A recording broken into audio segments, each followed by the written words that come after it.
Bonsoir mesdames et messieurs, bienvenue sur Vert 2020 sur Média France TV. Auprès de moi, monsieur Chavouche, fidèle au poste. Nous allons aborder plusieurs sujets ce soir. Nous allons tout de suite commencer par les élections qu'on a eues en Corse avec Jean-Guy Talamoni, plus de 45% au premier tour. Qu'est-ce que tu en penses ? Bonsoir chers téléspectateurs, chers amis, fidèles à notre rendez-vous hebdomadaire du lundi soir. Donc nous allons partager l'actualité politique essentiellement en France ce soir. Je remercie Mourad et Touba aux commandes de la régie pour cette émission de ce soir. Par rapport à ta question Mourad, nous avons eu une démonstration politique qui était très intéressante. Par les résultats, la coalition nationaliste formée par Monsieur Talamoni a fait un hold-up politique, comme on pourrait le dire dans ces termes-là, en Corse, avec un résultat qui était même pas attendu par eux-mêmes, par les dirigeants de cette formation, et qui a fait un score défiant toute concurrence, donc plus de 45%. Donc ils ont vraiment fait un hold-up. Alors plusieurs choses, plusieurs explications par rapport à ce résultat. Bien sûr, la Corse, toujours avec la fibre nationaliste, qui voulait leur indépendance. Voilà, donc je ne vais pas refaire l'histoire de la Corse. Est-ce que ça peut nous ramener à la même histoire que Catalogne ? Alors, oui, ça peut nous ramener à la même histoire que nous avons eue en Catalogne. Peut-être pas aussi rapidement, peut-être d'ici plusieurs décennies, nous pouvons avoir le même phénomène que nous avons, que les Espagnols, nos amis les Espagnols ont vécu. Par contre, il y a une autre situation, une autre facette de ces élections, qui est que les autres partis traditionnels sont totalement balayés de la scène de la Corse. Donc à l'échelle de la Corse, c'est vrai que ça fait peur, c'est-à-dire les grands partis, que ce soit les partis traditionnels comme le PS, les Républicains, le mouvement le mouvement présidentiel, voilà, tout ça, on les voit pas, quasiment pas. Le PS est quasi inexistant, donc voilà, c'est le FN, elle est partie, elle n'existe plus. Voilà, donc il y a une nouvelle force, une nouvelle donne, une redistribution des cartes politiques qui a eu lieu en Corse, auquel nous avons assisté.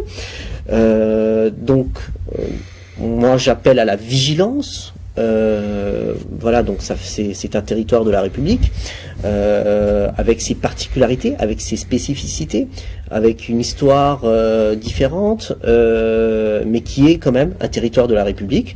De toute façon, une division ne sera pas bénéfique ni économiquement, ni au niveau social pour la France, ni pour la Corse. Je pense qu'actuellement la Corse tire les bénéfices d'être rattachée à la métropole, jouit de cette adhésion, de ce rapprochement avec la métropole, même si des groupes séparatistes ou indépendantistes clament leur indépendance, mais je pense qu'ils ont beaucoup plus à gagner à rester territoire français qu'indépendant.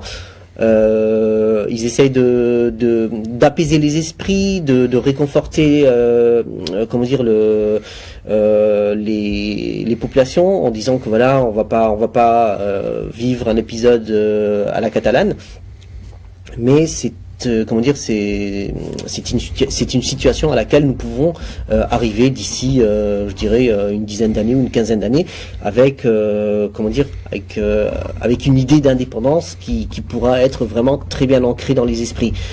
Pourquoi je dis ça ? Parce que un jeune, un enfant, un jeune adolescent de 10 ans, 12 ans, qui vit ces événements à cet âge-là, va garder des souvenirs, et lorsque dans 10 ans, 15 ans, il sera en âge d'aller voter, d'aller s'exprimer démocratiquement dans l'urne, pour lui, ça sera qu'une nostalgie et comment dire et une attente à laquelle comment dire il aurait enfin une finalité à laquelle il s'attendait. Voilà. Donc, faut bien réfléchir avant de lancer des mouvements tels ce qui a été fait, comment dire, en Corse. Ce qui est important, c'est que les Corses, bien sûr, puissent s'exprimer avec leur diversité, avec leur spécificité corse. Mais moi, j'y tiens, comment dire, à une Corse, comment dire, rattachée aux frontières de la République. Bien sûr. Merci beaucoup. Alors, on va revenir sur les sondages que tu nous avais présentés il y a quelques semaines. Il y a le dernier sondage sur le PS qui est très inquiétant pour les amis du PS, hein, parce qu'en fait, ce n'est plus que quelques ventes de locaux, mais ça va plus loin. On dirait. Alors, mon cher Moulat, concernant le PS, il y a un sondage qui a été réalisé par un cabinet dernièrement. Et c'est vrai que c'est alarmant pour un grand parti de notre pays qui a gouverné, qui a dirigé le pays, qui a marqué l'histoire, qui a marqué l'histoire pendant des décennies et des décennies. Et comme tu dis, qui n'est plus aussi grand que ce qu'il était. Alors, certaines personnes espéraient que ce parti renaisse de ses cendres après tous les événements auxquels il a été sujet. Mais malheureusement, on dirait que les cendres sont en train de s'éparpiller encore un peu plus avec ce sondage.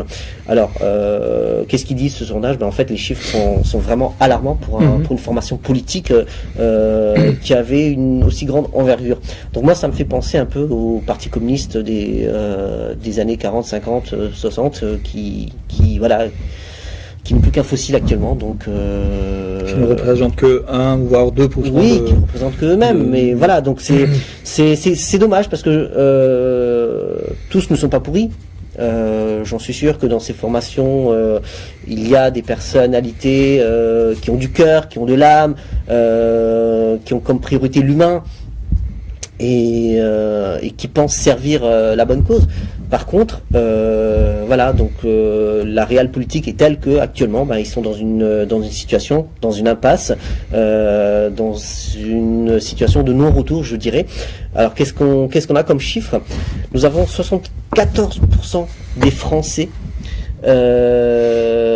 qui pensent que le Parti socialiste devrait disparaître de la scène politique. Donc c'est quand même énorme, hein, un chiffre énorme. Donc là, je te parle des Français, qui soient de cœur ou pas avec le Parti socialiste. Mais le chiffre, il est d'autant plus alarmant quand ce sont des sympathisants de ce parti qui te l'affirment, qui sont à plus de 63%. Donc, énorme. C'est énorme. C'est-à-dire que ce sont des personnes qui ont été à un moment donné encartées, qui ont voté pour ce parti, pour les dirigeants ou pour les candidats de ce parti.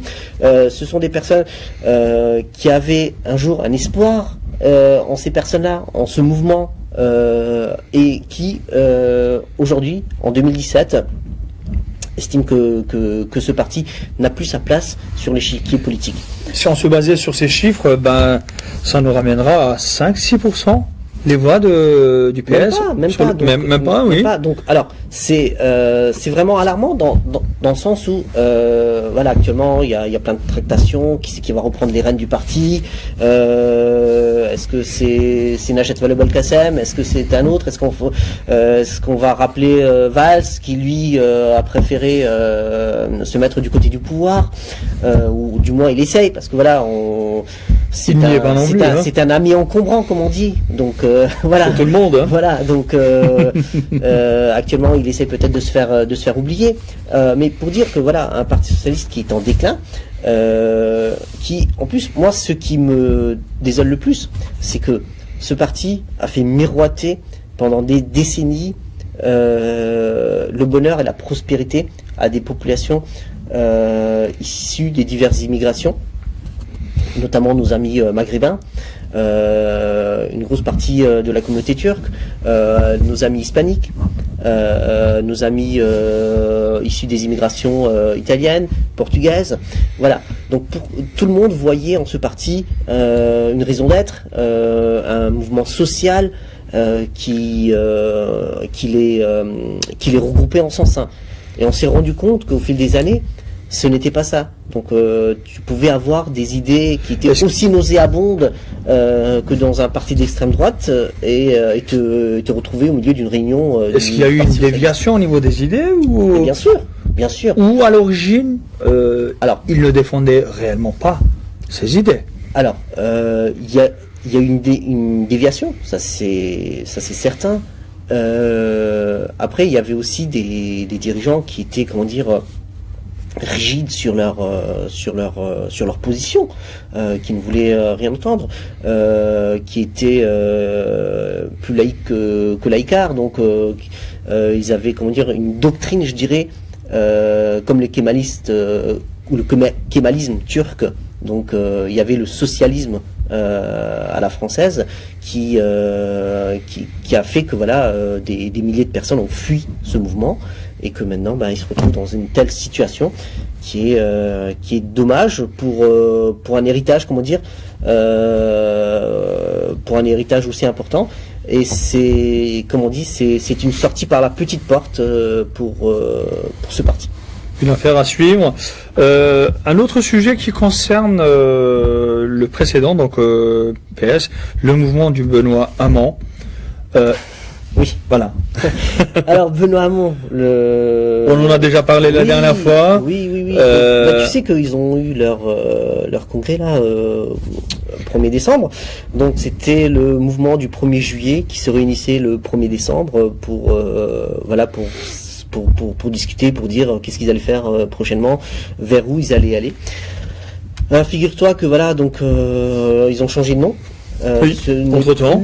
Ce n'est plus le mouvement du 1er juillet. Donc maintenant, il s'appelle Génération.S pour dire que voilà, c'est plusieurs générations qui se rassemblent au sein de ce mouvement. Alors moi, j'ai des doutes. J'ai des doutes dans le sens où Benoît Hamon...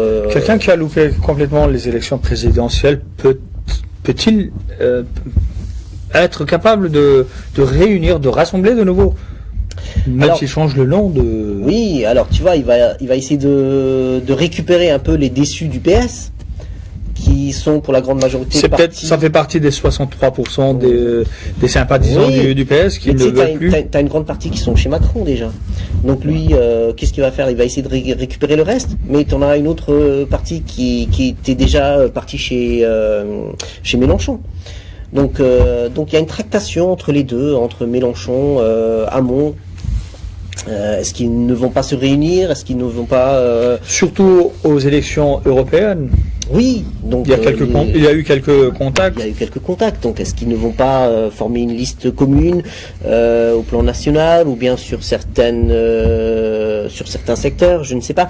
Donc ce sont des tractations qui sont en train d'être réalisées, d'avoir lieu. À suivre, mais voilà, le mouvement de Benoît Hamon est lancé.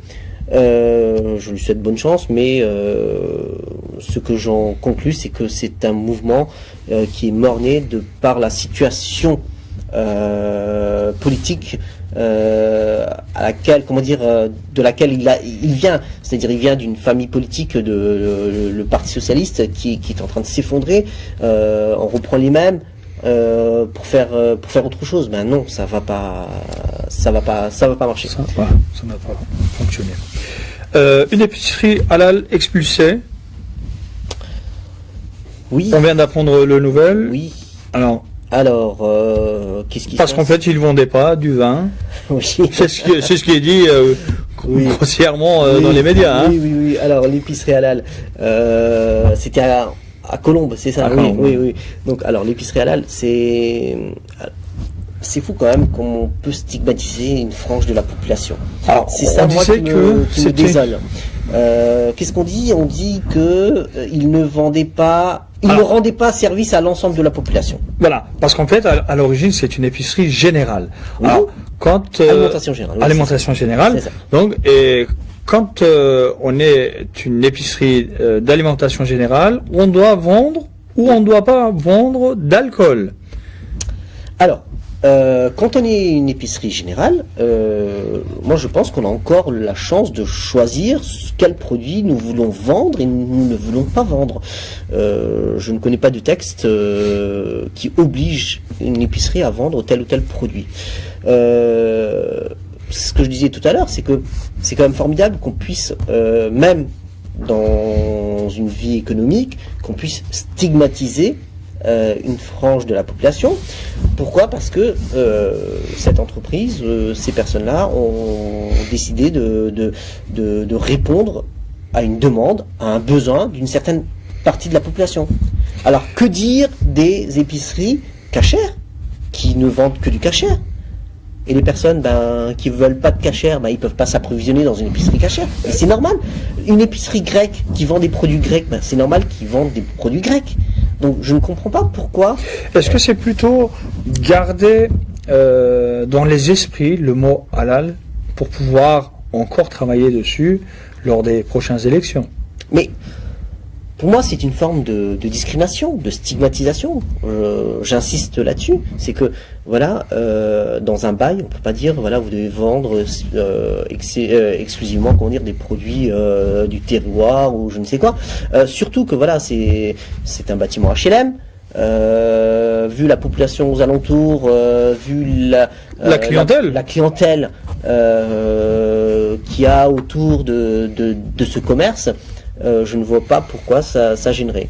Les personnes qui veulent acheter leur bouteille de vin, de rouge, de rosé, de blanc, leur côte de porc, ils peuvent très bien aller se servir ailleurs. Donc si on ne peut pas commercer... On les invite en Alsace.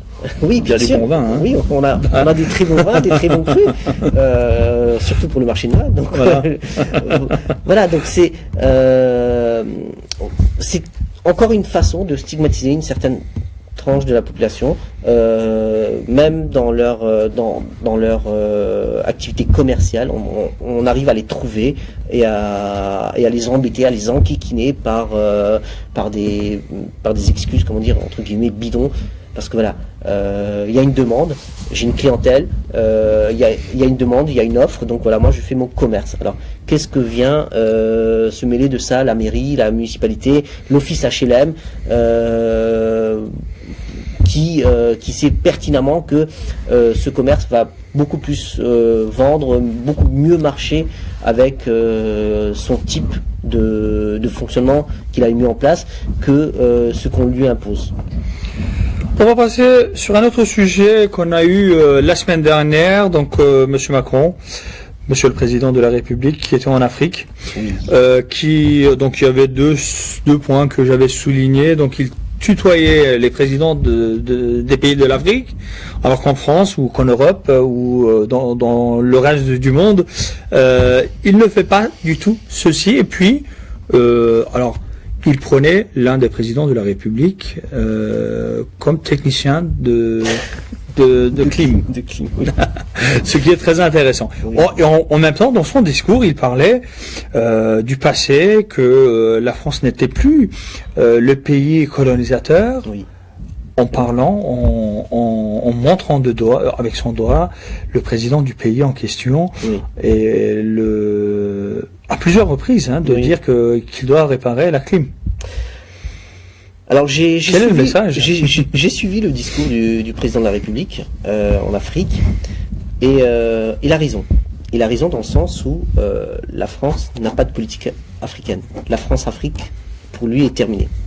Par contre, ce qu'il ne dit pas, effectivement, il n'y a pas de politique France-Afrique.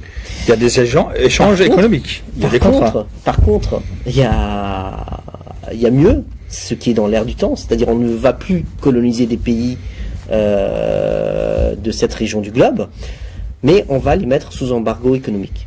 On va les coloniser à la nouvelle méthode, économiquement. Pour s'en rendre compte, c'est très simple. Quand tu vas dans un de ces pays africains, tu vas voir l'omniprésence des industries,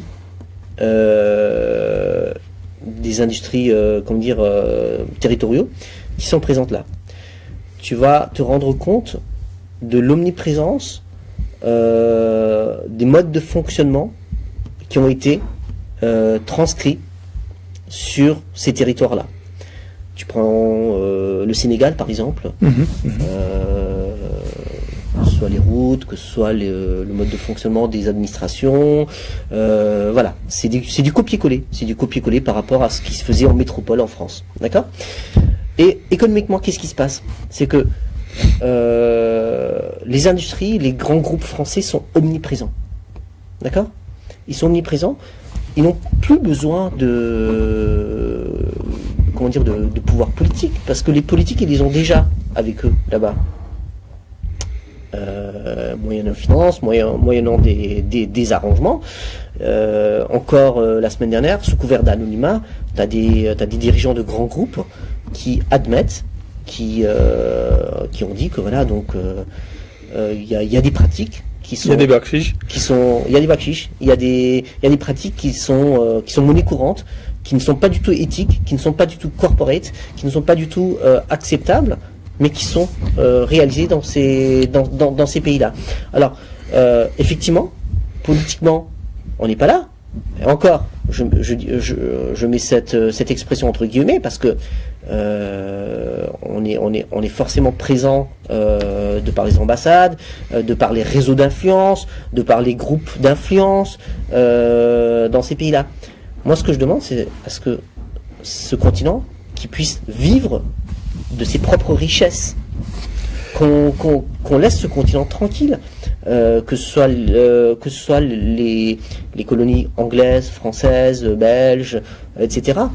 Qu'on laisse un peu ces pays manger ou profiter de leur propre richesse. Alors le problème, c'est que quand tu as des personnes qui sont tous corrompus au sommet de ces États-là, c'est le peuple qui souffre, c'est la misère. Moi, j'ai le cœur qui est fendu lorsque je vois ces gamins, ces familles, ces femmes qui souffrent de la misère. Toute la richesse de leur terre en plus. Mais bien sûr. L'uranium, l'or, machin. Tu vois les mines qui sont exploitées par des sociétés obscures qui sont au fin fond, des paradis fiscaux, ou bien dans nos grandes tours vitrées et qui ne connaissent aucune réalité du terrain de ce continent, d'accord? Voilà, donc c'est toujours les plus riches qui sont en train d'exploiter ces pauvres gens. Après, il y a une autre crainte aussi par rapport à la réalité africaine, c'est que effectivement, que ce soit la France ou les autres pays, n'ont plus autant d'influence sur ce continent, au détriment de qui? Au détriment de nouvelles forces, qui est la Chine, la Russie, la Turquie, qui ont intensifié ces dernières années leurs échanges, tu sais très bien, avec les échanges humanitaires, économiques, sociaux, les échanges universitaires qu'il y a entre la Turquie et les pays africains. C'est immense. Moi, quand je suis à Istanbul et que je vois le nombre d'Africains, et je te parle même pas d'Istanbul, je te parle de Aksaray, au fin fond de l'Anatolie, quand je vois des jeunes Africains qui sont noirs comme un charbon, donc qui sont vraiment des Africains de pure souche, et qui te parlent le turc, tu te dis dans quel monde je suis? Mais voilà, c'est-à-dire c'est un autre mode d'échange, c'est un autre mode de main tendue à ce continent-là. Faut qu'on arrête cette idéologie d'expansionnisme, de vouloir profiter au maximum de ces richesses. Ce ne sont pas les jardins secrets des pays européens. Le commerce devrait se faire dans l'art. Les Africains ont le droit de choisir leurs partenaires. Effectivement. Ils ont le droit de pouvoir bénéficier pleinement de leur richesse, de leurs ressources naturelles. Moi, c'est ça que je veux souligner. C'est quand tu vois des groupes comme Total ou autres qui sont en train d'épuiser ces richesses-là et qui ne reversent quasi rien de leur richesse. Surtout que la population n'y toucherait pratiquement rien. Bien sûr, n'en profite absolument pas. Ah, alors, il y avait un jeune étudiant dans la salle qui a eu le courage de poser une question à Monsieur le Président. Macron. Donc, il a parlé de la sortie du franc CFA. Oui. Alors la réponse de Macron était, donc il s'est retourné vers le président du pays et lui a dit, si votre président un jour décide de sortir, ils sortiront. Oui.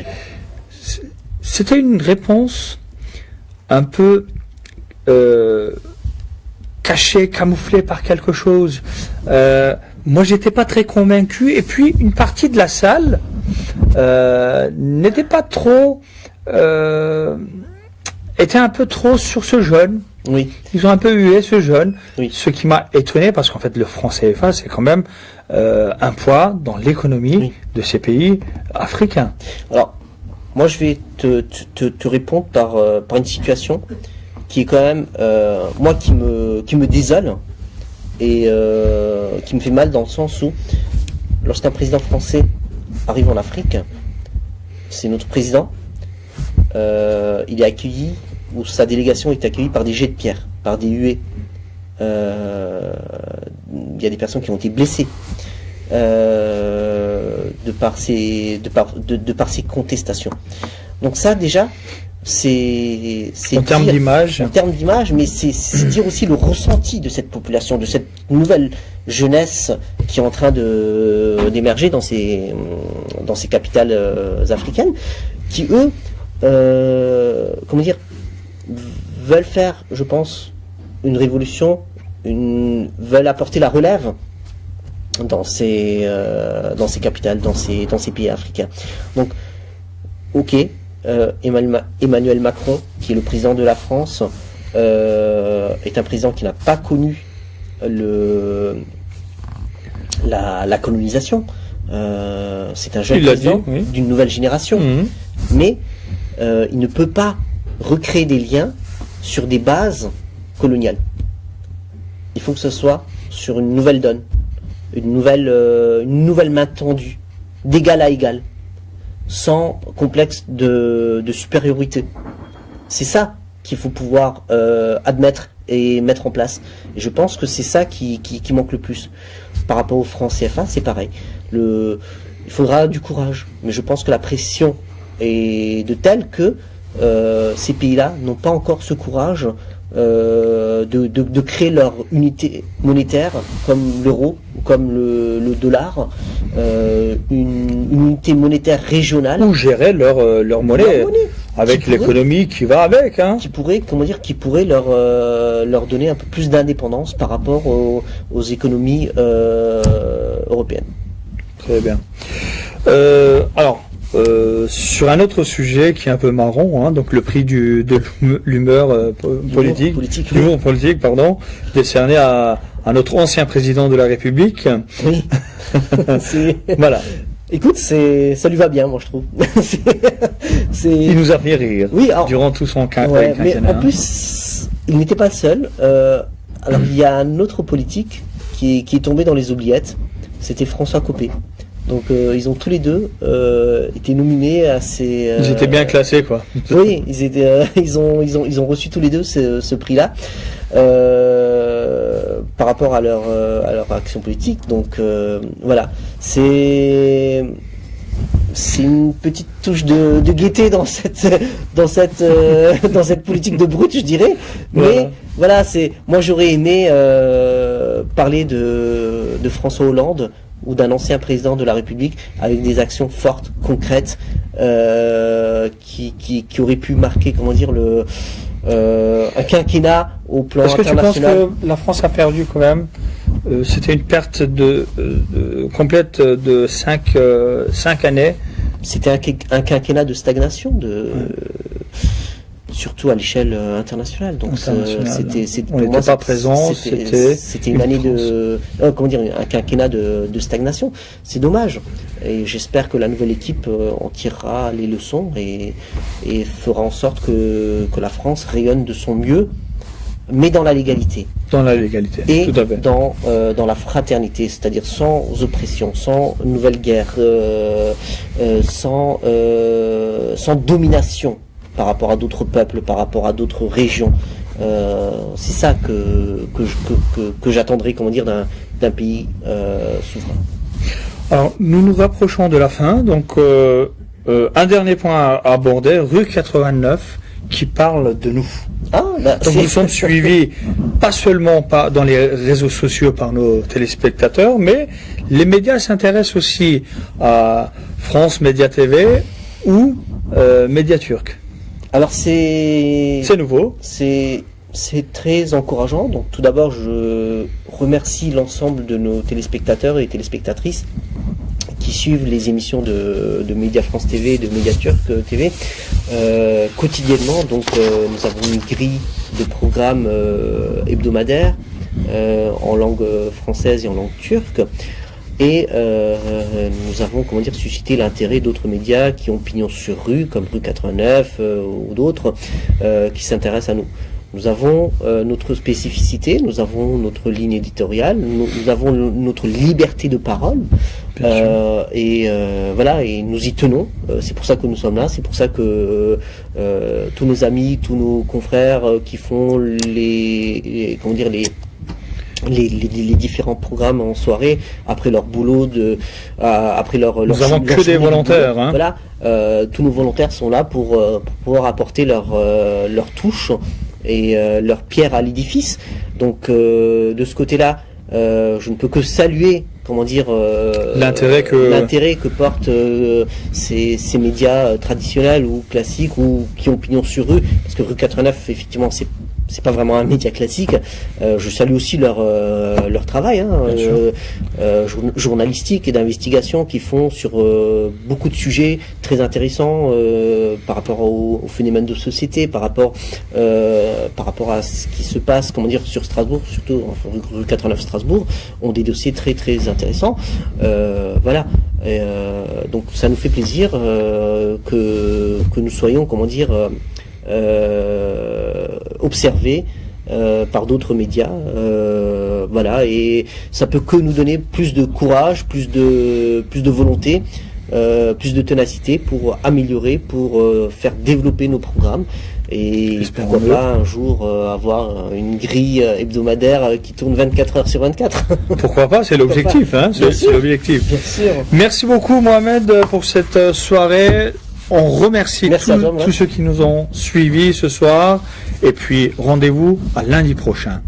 À lundi, bonne soirée.